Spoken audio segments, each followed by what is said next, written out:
우리 성도들이 우리의 마음속에서 꼭 지킬 게 있는 거예요. 그게 뭐죠? 그게 구원이에요. 우리의 마음의 구원을 지키면서 살아가야 돼요. 세상 살아갈 때는 어떻게 살아가죠? 여러분, 집담보 잘 지키고 살아가야 돼요. 또 내 통장 지키고 살아가야 돼요. 요즘 보이스피싱이 많아가지고 가진 술수와 그 계략들을 펼쳐가지고 어르신들의 돈을 갈취하잖아요. 그런 것처럼 여러분 우리 신앙인도 마찬가지예요. 사단마귀가 이 사단마귀는 도적이에요. 도적. 그래서 속여서 그것을 빼앗는 거거든요. 사단마귀가 노리는 게 뭘까? 여러분의 믿음이에요. 여러분의 믿음을 혼미케 하고 약하게 하고 사라지게 하고 또 믿음을 파손하게 해서 여러분으로 하여금 구원에 꼴이 나지 못하게 하는 것이 사단마귀의 목표예요. 그렇기 때문에 우리 신앙에서 가장 중요한 게 뭐다? 이 구원이에요. 구원을 우리가 가지고 살아가고 우리는 구원을 받은 백성이에요. 그래서 그 구원을 지키며 살아가는 거예요. 구원을 지키며 살아가는 거예요.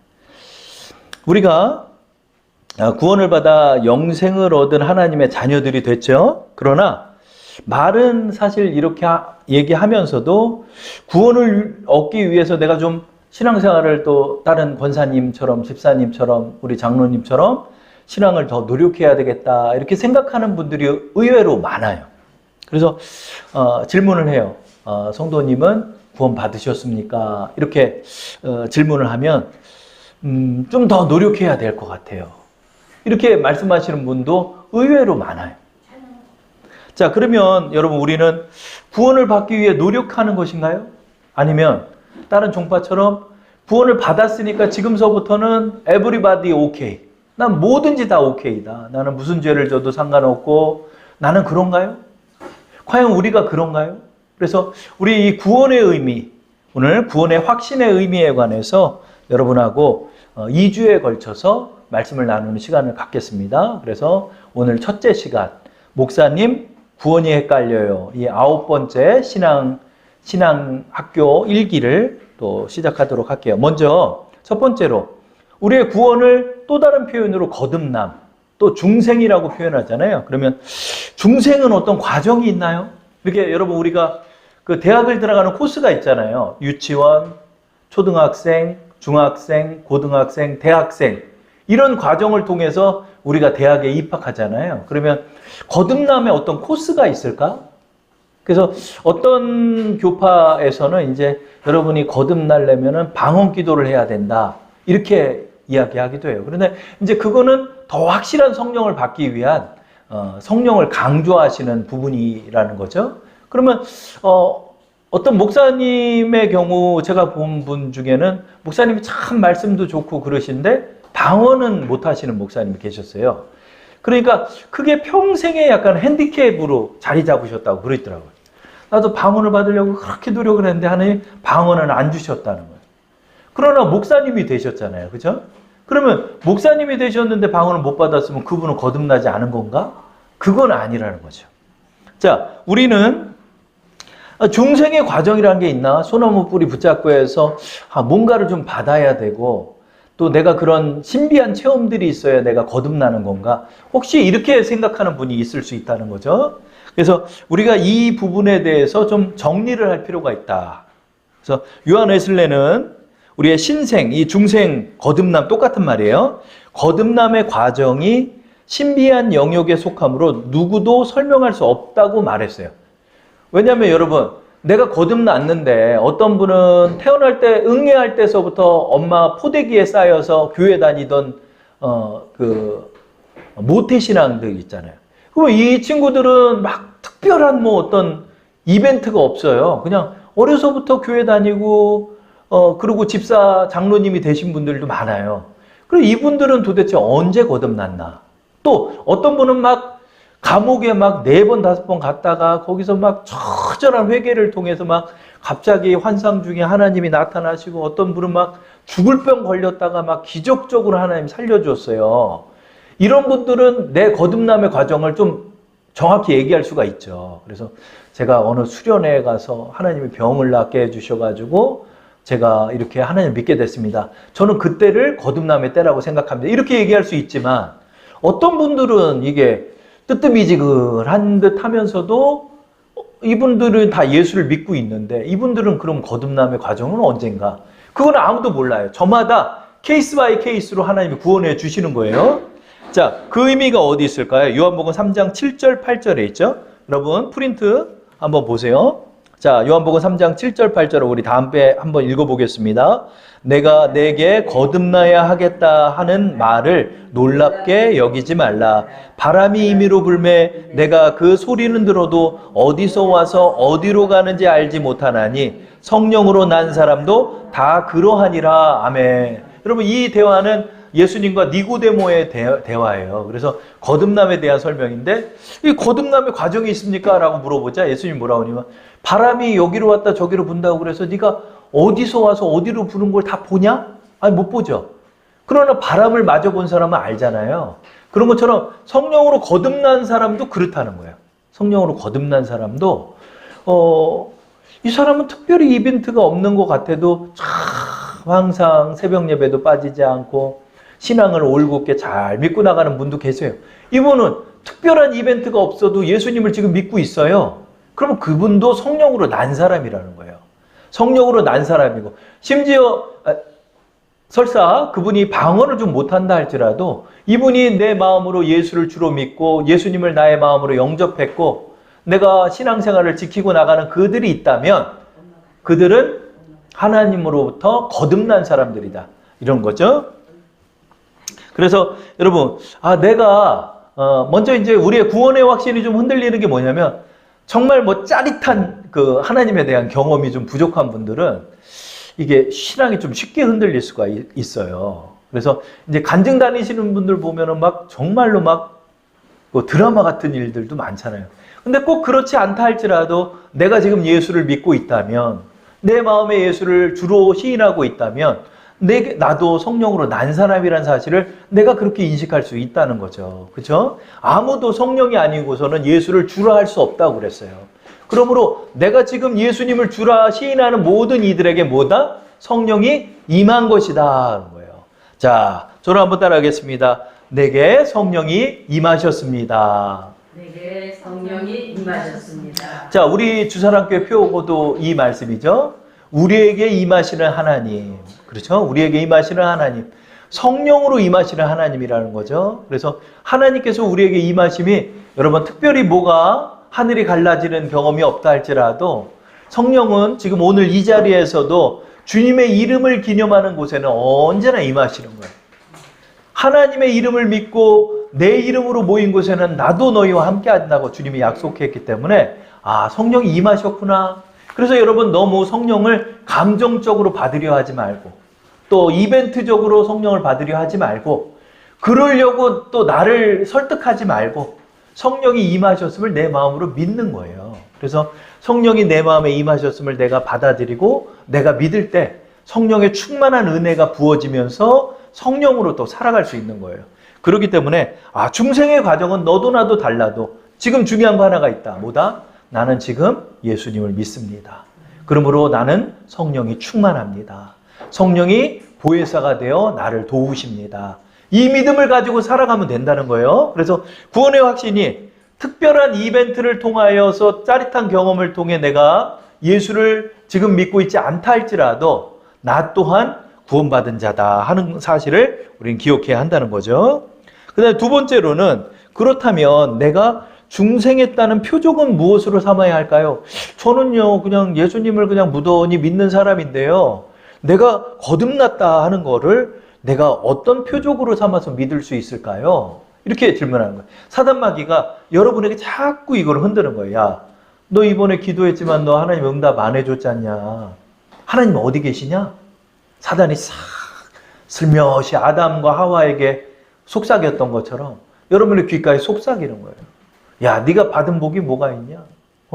네가 잘된 게 뭐가 있어? 그러면서 여러분의 구원을 흔드는 거예요.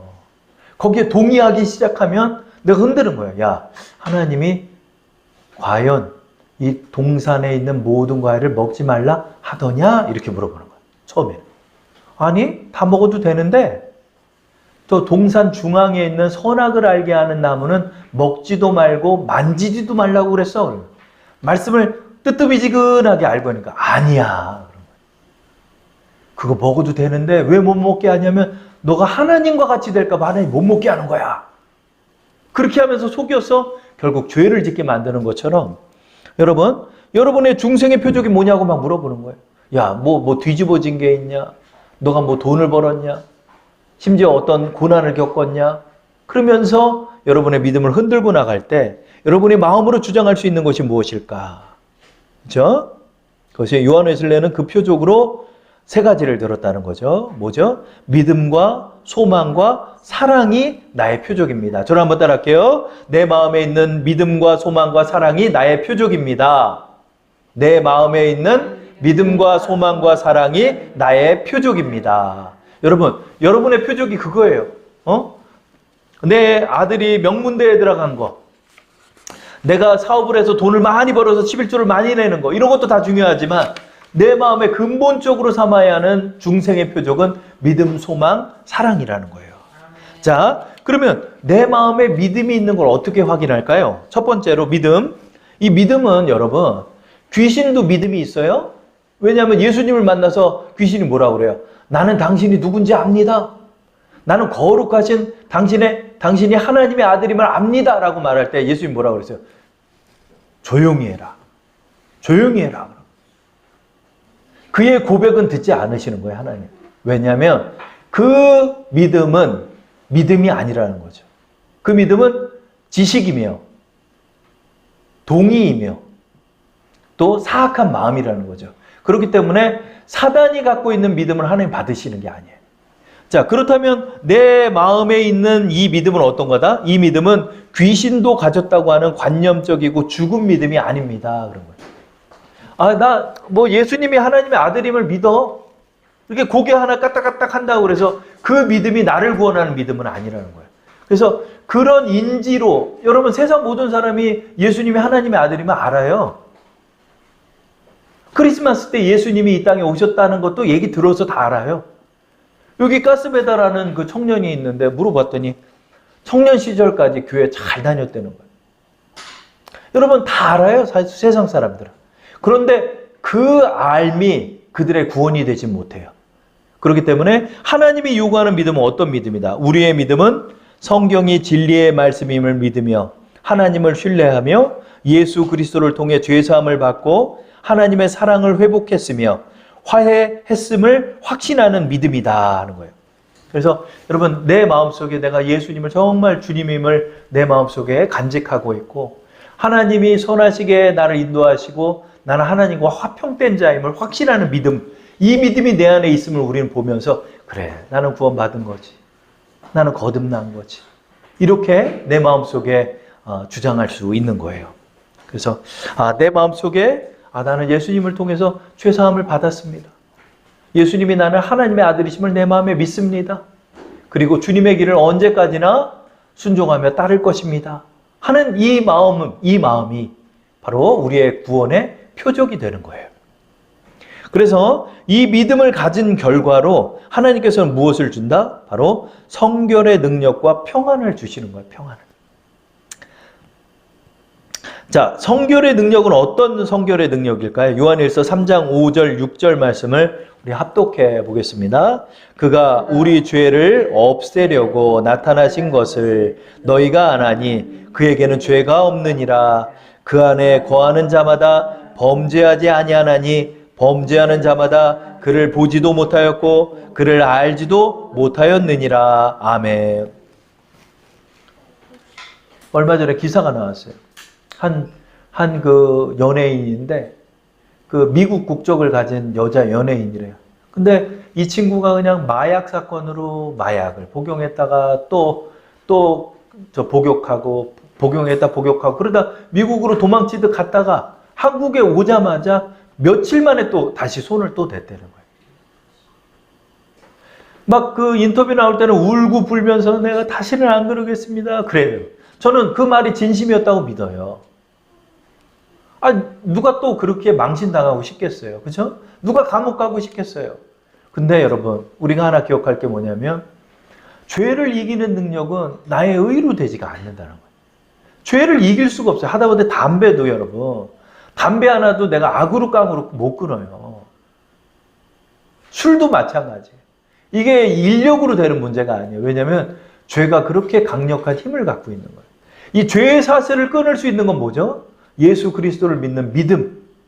예수 그리스도의 보혈 안에서 내가 죄가 끊어지는 거예요. 그래서 여러분, 내가 죄를 져서 죄인이 아니라 내가 죄인이기 때문에 죄를 진다는 말이 있는 거예요.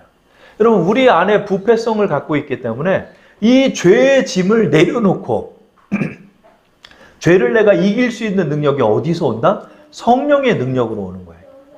그렇죠? 그래서 우리가 하나님을 올바로 믿고 있으면 성령께서 이 죄를 하나하나 끊어주시는 거예요. 시간이 오래 걸리는 사람도 있어요. 그런데 궁극적으로는 하나님께서 성화의 길로 인도해 준다는 거예요. 그래서 하나님께서 나를 변화시켜 주시고 계신 이 능력이 나의 거듭남의 표적이 되는 거예요. 아, 그래. 내가 부족은 하더라도 내가 작년에 비해서 올해 또 이렇게 하나님이 성장시켜 주셨지. 나에게 오래 참음도 이렇게 주셨지. 내가 참 모난 사람인데 하나님께서 이 모남 속에서 이렇게 온전함을 또 회복시켜 주셨지. 우리의 이 성장이 우리의 구원의 표적이 되는 거예요. 자, 아이들이 살았다는 증거가 어디 있나요? 이제 아이들이 벌써 6살, 7살이 이제 되는데 우리 아이들도 6살, 7살이 되면 바지를 입혀보면 작아요. 왜요? 그만큼 자랐기 때문에 그래요. 거듭났다는 증거는 뭐죠? 자라날 때 거듭났다는 증거가 되는 거예요. 우리의 신앙의 자라남이 뭐죠, 여러분? 우리 신앙의 자라남은 성령의 열매를 맺는 게 자라남이에요. 그래서 여러분 이걸 기억을 많이 해야 돼요. 우리가 너무 외적으로 좀 얘기를 많이 하다 보니까 이 우리의 내적인 성화와 변화에 대해서 주목하지 않은 경우가 너무 많아요. 그러나 하나님께서는 여기에 주안점을 주며 우리를 변화시켜 주는 거예요. 나의 구원의 믿음 안에서의 표적은 또 뭘까요? 평안이라는 거예요. 평안. 요한복음 14장 27절 말씀을 우리 한번 읽어볼까요? 평안을 너희에게 끼치노니 곧 나의 평안을 너희에게 주노라. 내가 너희에게 주는 것은 세상이 주는 것과 같지 아니하나니 너희는 마음에 근심하지도 말고 두려워하지도 말라. 아멘. 여러분, 이 평안이라는 거는 그냥 어디 휴양지 놀러 가서 이렇게 하는 그런 거랑 완전히 달라요. 이 평안은 어떤 평안이다? 세상이 주지 못하는 평안. 이거는 이게 거듭난 사람만 알아요. 놀라운 거예요. 놀라운 거예요. 우리 권사님도 예전에 그 은혜를 받았는데 전화가 온 거예요. 저한테. 은서가 왜요?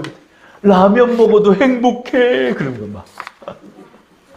라면을 먹는데도 그렇게 마음속에 그냥 생수의 강이 막 콸콸콸콸콸 흘러 넘치는 거야. 막. 어디서 그냥 그게 뭔가 했더니 알고 봤더니 그게 하나님 나라가 임한 거예요. 그래서 하나님께서 천국의 비스켓을 주는 거야. 야, 너가 천국을 다 느낀다면 너는 감당을 못하니까 이 비스켓만 한번 먹어봐. 천국에서 오는 그 놀라운 평안함을 우리가 거듭났을 때 그 평안함을 우리의 마음으로 경험하는 너무나 뭐라고 해야 되나? 영화롭다고 해야 되나요? 영화로워. 사단 마귀는 이것을 쾌락으로 바꿔버려요. 그러나 우리가 누리는 하나님 나라는 성결하며 거룩하며 아름다운 하나님의 나라예요. 하나님께서 우리에게 이거를 주는 거죠. 그 다음에 두 번째로 우리의 구원의 표적은 뭐가 된다? 내 마음에 소망이 있음이 우리의 구원의 표적이 된다는 거죠. 이 소망은 우리가 하나님의 자녀가 되었다는 현재적 확신과 하나님의 약속에 대한 미래적 확신이 됩니다. 이 소망은 뭐냐면 천국을 사모하는 마음이 있는 거예요. 그렇죠? 이 세상은 내 집이 아니네. 이런 찬양 있죠. 죄 많은 이 세상은 내 집 아니네. 그렇죠? 여러분, 우리도 좀 평수 넓혀서 좋은 데 살고 싶죠. 그렇죠? 그러나 하나님의 은혜 가운데 우리가 걸어갈 때 우리의 마음속에 근본적인 소망이 있다는 거죠. 거듭난 자들에게 무슨 소망이 있냐면 저 하나님 나라에 대한 소망이 있는 거예요. 내가 주님을 만나 배우는 그날이 있지. 우리는 이 세상에 살고 있지만 이 세상 사람이 아니라는 거죠. 저 본향을 가진 사람들이 되는 거예요. 그래서 내 마음속에 이러한 소망을 가진 것이 나의 구원의 표적이 되는 것입니다. 세 번째로 내 마음에 하나님의 부흥받아 있는 사랑이 있다는 거죠. 자, 로마서 5장 5절 말씀 우리 합독해 볼까요? 소망이 우리를 부끄럽게 하지 아니함은 우리에게 주신 성령으로 말미암아 하나님의 사랑이 우리의 마음에 부음바 됨이니. 여러분, 이 평안이 오는 것과 마찬가지로 위에서부터 마치 하나님께서 바켓으로 하나님의 사랑을 막 내 머리 위에다 붓는 것 같은 거예요. 콸콸콸콸 붓는. 그냥 막 눈물 없이는 지내지를 못하는 거예요. 우리 초계장 하셨던 지영훈 목사님은 또 간증하시면 이러는 거예요. 그냥 십자가 말만 들어도 그냥 마음이 울컥울컥 한다는 거예요. 가다가 그냥 십자가 생각만 해도 갑자기 울음이 확 쏟아지고, 내가 뭐라고 나를 이렇게 구원하셨나? 내가 뭐라고 이렇게 독생하신 아들을 보내셨나?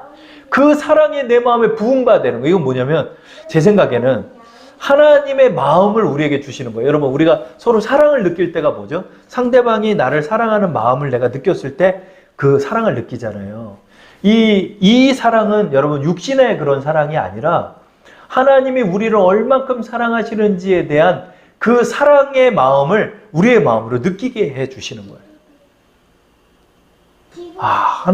하나님이 얼마나 그렇게 섬세하고 포근하고 아름답게 이렇게 사랑하시는지 몰라요.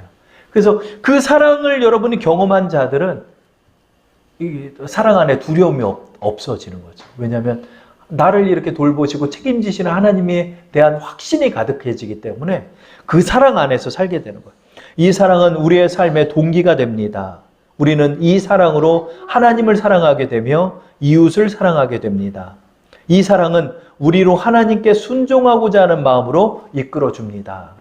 여러분, 우리가 억지로 뭐 한다고 해서 여러분 이렇게 교회에 앉아 있을 수 있나요?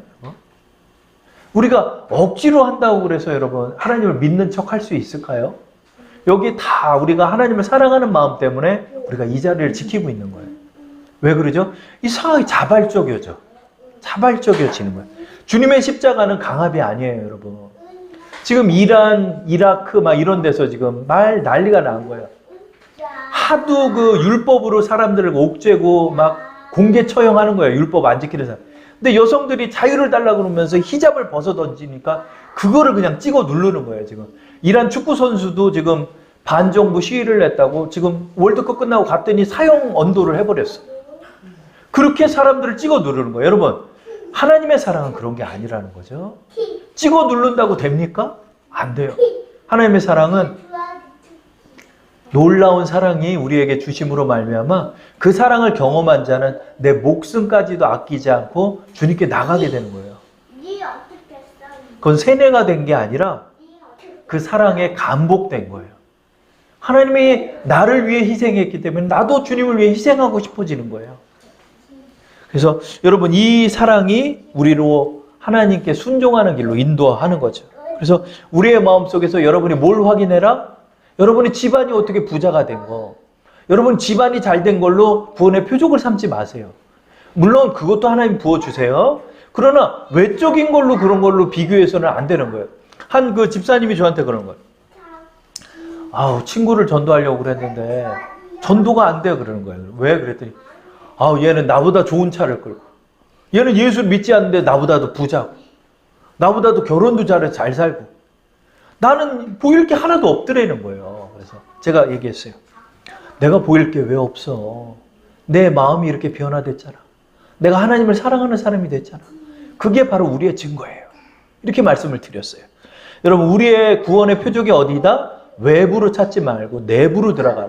그래서 내 마음에 믿음과 소망과 사랑이 있음을 확인하면서 나는 구원받은 백성이지. 나는 하나님의 자녀이지. 나에게 영생이 있지. 여러분, 이 마음으로 확신에 구하시기 바랍니다. 그 다음에 세 번째로, 이제부터 이제 여러분을 혼란케 하는 세 번째 길이 있다는 거죠. 우리의 구원을 혼란케 하는 거. 왜 그러냐면 나는 분명히 성령도 받고 방언도 받고 분명히 하나님 안에서 믿음과 소망과 사랑도 있어. 그런데 왜 우리의 구원이 흔들리는 줄 알아요? 그런데 내가 죄를 짓기 때문에 내가 흔들리는 거예요. 내가 구원을 받았는데 사단 마귀가 여러분을 참수하는 건 여러분의 죄를 참수하는 거예요. 내가 어떤 죄를 저질렀어요. 내가 부정직하게 행했어요. 내가 분명히 뭔가 잘못되고 양심에 찔리는 게 있지만 나도 모르게 그렇게 또 살았어요. 사단 마귀는 어느 때인가 불현듯 그 죄를 짓고 넘어가는 거예요. 그래서 디아블로, 이 사단이라는 디아블로는 참송하는 자라는 뜻이 있어요. 여러분 참송하는 거야. 야, 네가 구원받았다면서 넌 어떻게 변하지 않냐?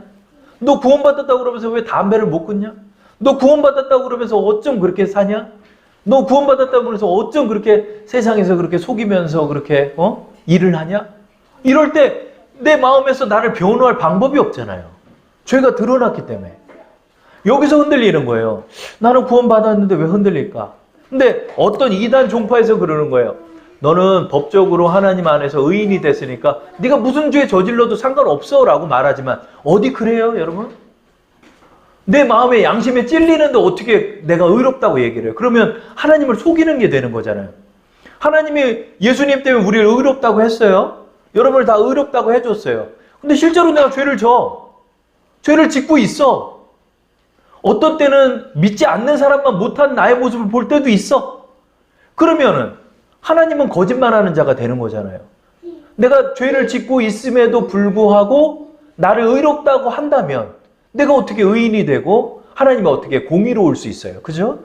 여기서 우리의 혼란이 있다는 거죠. 왜 하나님 나는 거듭났다 하면서 내가 구원의 확신을 갖고자 하지만 구원의 확신을 가질만 하면 또 나의 옛 생활과 옛 본성이 드러납니까?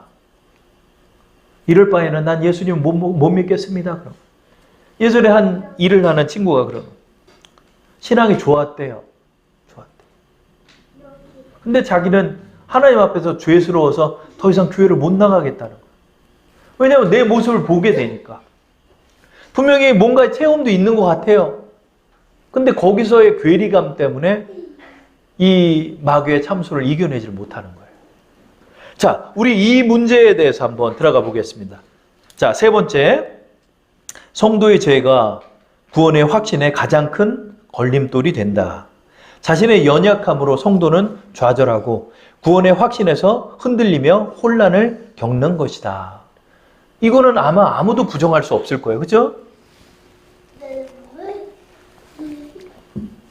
하나님의 마음에 합한 자라고 하나님의 평가를 받았던 다윗조차도 살인사건의 범죄자가 되고 또 간음하는 자가 되어서 그 아이는 또 사산되고 얼마나 비극적인 사건을 이루게 됩니까?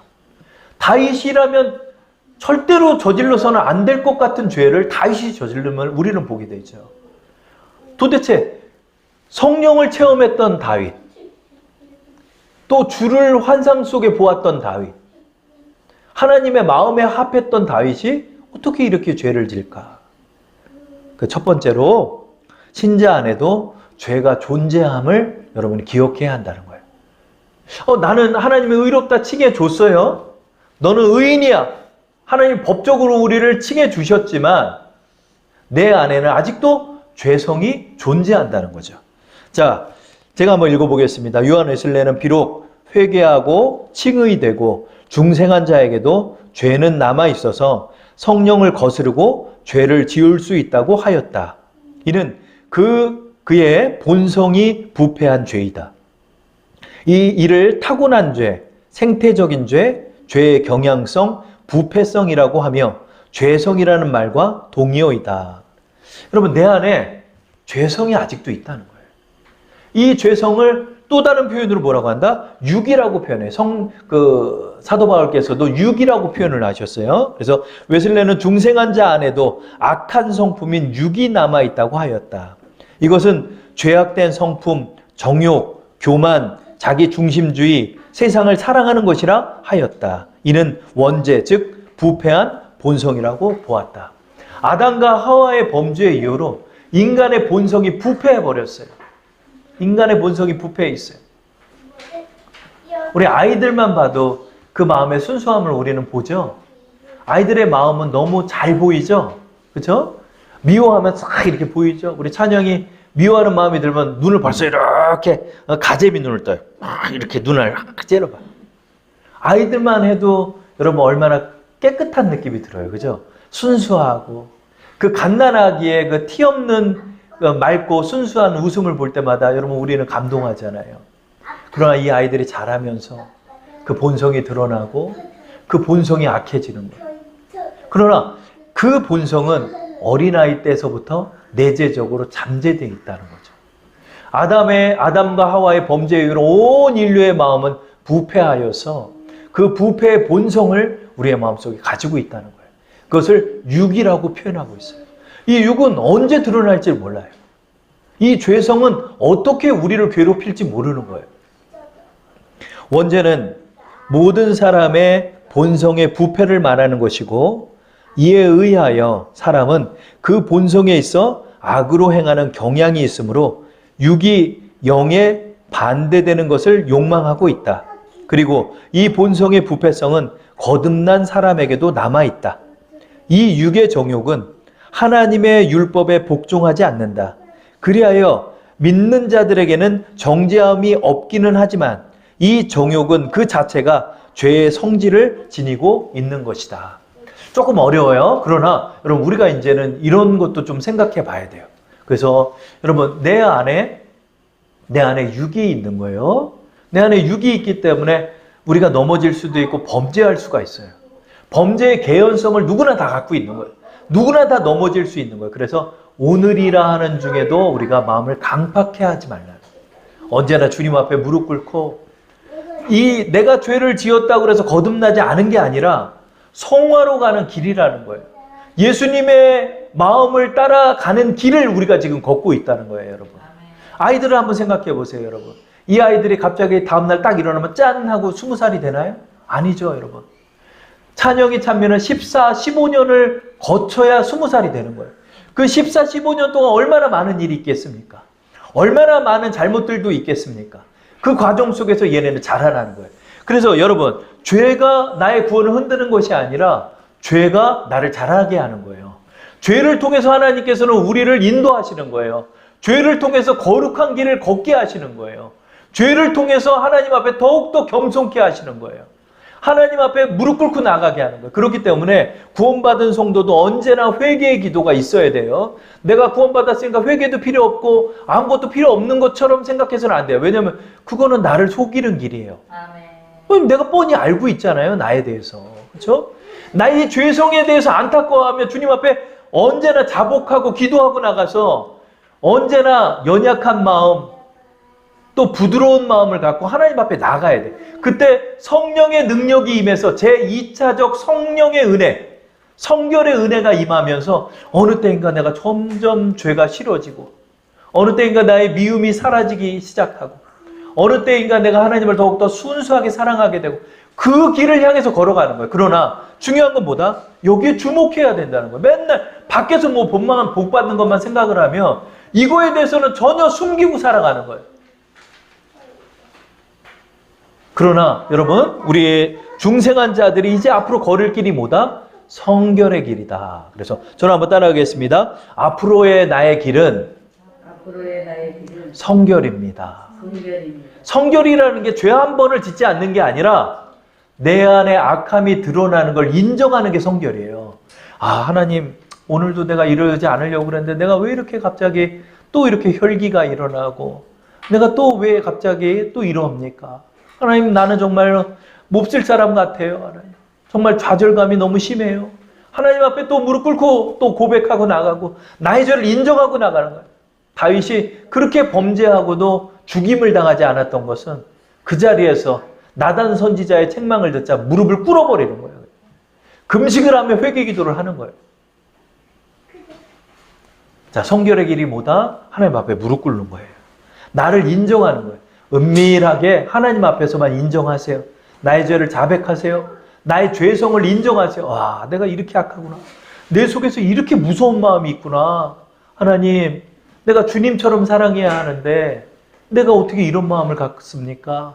하나님 앞에 고백하고 나갈 때 나도 모르는 사이에 여러분은 또 자라나고 성령의 열매를 여러분 안에 맺는 것입니다. 그래서 여러분들, 오늘 첫 번째 시간, 구원이 헷갈려요. 왜 구원이 헷갈리죠?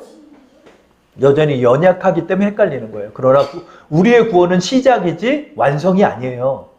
우리는 구원을 받았지만 성화의 길을 향해 또 걸어야 되는 거예요. 그래서 여러분이 이것을 주목하면서 23년에 여러분에게 복을 주실 것입니다, 하나님이. 그러나 여러분이 받는 복은 여러분 안에서 열매를 맺는 복입니다. 그래서 내 영혼이 잘된 같이 범사가 잘 된다는 뜻이 바로 그거예요. 내 내면부터 가꾸라는 거예요. 그래서 그것을 기억하면서 하나님 앞에 23년에는 내가 하나님이 좀 기뻐하시는 예수님의 마음을 품는 자가 돼야 되겠다. 이렇게 마음을 먹고 나가시기 바랍니다.